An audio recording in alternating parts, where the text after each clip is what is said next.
Which ones really impress you as being on the cutting edge that NASCAR relies on?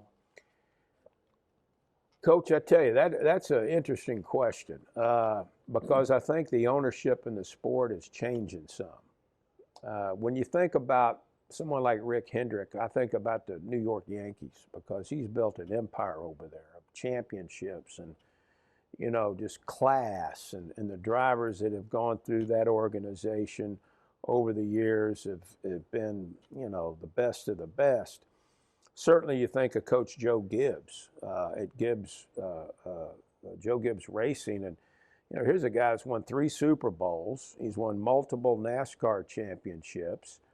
And he's a giant in the sport, And then you think about somebody like Richard Childress, who drove and was a crew chief and has been a championship contender, and he's a businessman and that type of thing. But then all of a sudden you start looking at some of these new owners that are in there, like a Justin Marks at Trackhouse. Even Denny Hamlin, who's driving, is teamed up with Michael Jordan for that 2311 team. And so, I think NASCAR, in its wisdom, has really kind of opened up its window, so to speak, for new ownership.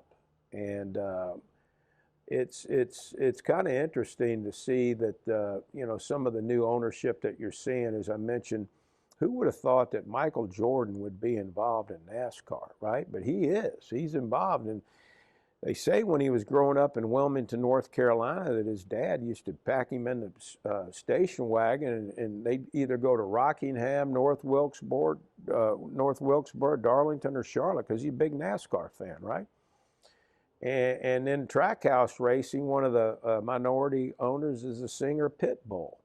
So who would have ever thought that the sport would evolve like that? But long answer to your question, I just think that the owners of the sport, I think that's changing. I really do. And so I think it's exciting, though, to know that you have owners like Hendrick and Gibbs and Childress and Roger Penske, one of the most successful businessmen in the world. He's got 40,000 people that work for him. And you talk about eating off the floor. If you've ever been to Penske Motorsports, I mean, you can eat off the floor at that place. It's unbelievable. But then you have this new wave of owners coming in, which I think makes it very, very interesting. And you talked earlier about the drivers, and certainly, the drivers, there's kind of a changing of the guard there too, right? And so, Dale Jr. retiring, Jeff Gordon retiring, Tony Stewart, who actually was one of my favorites when he drove, retiring, and yet you have some of these new drivers coming up, like a Ross Chastain or Chase Elliott or Kyle Larson or Tyler Reddick, and these are drivers that are coming up through the ranks, and it'll be interesting to see if they can develop that type of personality that we had back when we had Rusty Wallace and Darrell Waltrip and people like that. So